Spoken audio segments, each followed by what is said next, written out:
Hello students, how are you? I know all of you are well. So this is your e-class of civics. In this we are seeing lesson number 2, the Indian Parliament. In the last video we have seen the Speaker of Lok Sabha. We are seeing the function of the Parliament, and according to that now we reach to the last function, the Chairman of Rajya Sabha.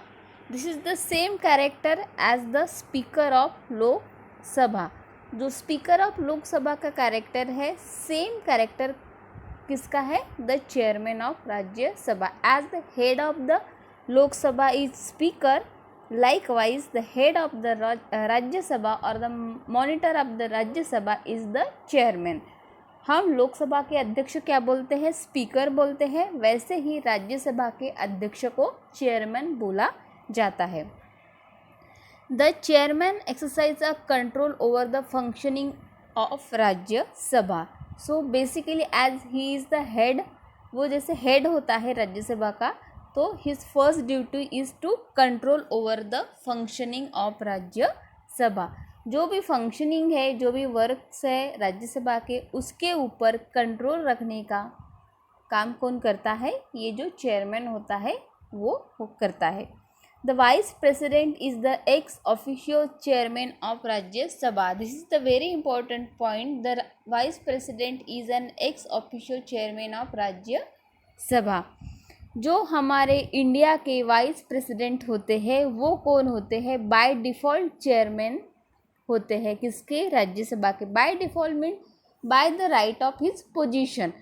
उनकी जो position है कि वो vice president है India के, उस position का जो राइट है उसके हिसाब से वो बाय डिफ़ॉल्ट राज्यसभा के अध्यक्ष होते हैं.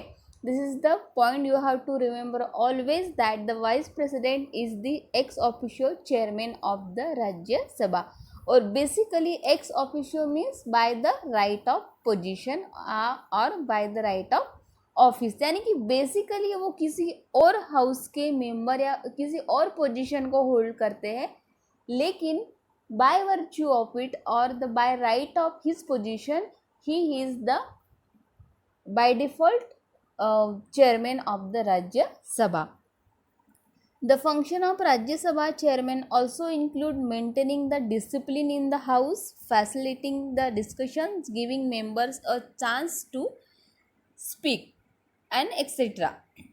So as the speaker of Lok Sabha, how the basic functions, like he has to maintain the decorum and dignity of the house, as well as he has to interpret the rules of daily functioning of the house and work accordingly.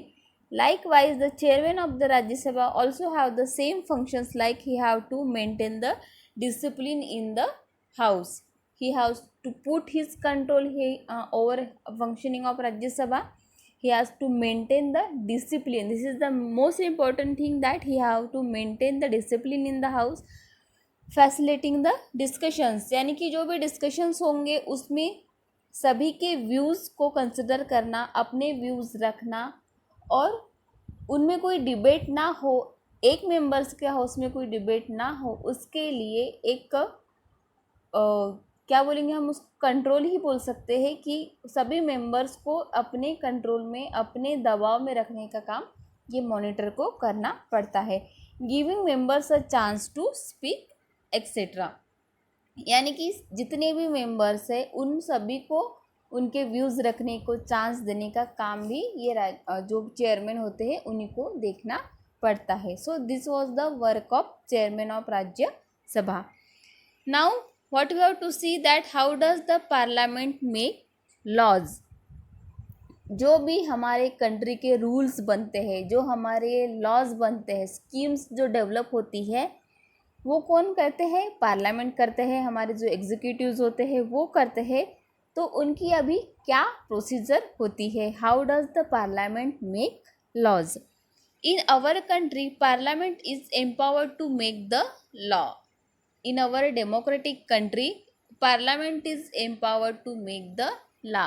Only parliament have the right to make a law for the citizens for the people of the country. To formulate them a certain system has been adopted. यानी कि अभी ये जो law ये parliaments के through बनते हैं, उनको फॉर्मुलेट करने के लिए, उनको क्रिएट करने के लिए जो सिस्टम डेवलप हुई है, that system is known as the law making process. जिस प्रोसेस से ये लॉज बनते हैं उस प्रोसेस को क्या बोला जाता है? Law making process. A rough draft of the law is prepared initially and this draft or outline is known as draft proposal of the law or bill of law. यानी कि एक रफ वर्क बोलेंगे हम इसको. एक rough work यानी कि बस आउटलाइन, एक कच्चा मटेरियल बनाया जाता है जिसमें सिर्फ एक ओवरलुक रहता है. उस कोई भी लॉ बनने से पहले, उस डिस्कशन भी होने से पहले, वो बिल कोई भी हाउस में प्रेजेंट होने से पहले एक जो आउटलाइन या फिर एक जो रफ वर्क किया जाता है, that is the draft proposal of the law और the bill of law. So there are two types of bill that are primarily introduced in the house of the parliament, that is the money bill and ordinary bill. So in the next video we will see what is this money bill and ordinary bill. Thank you.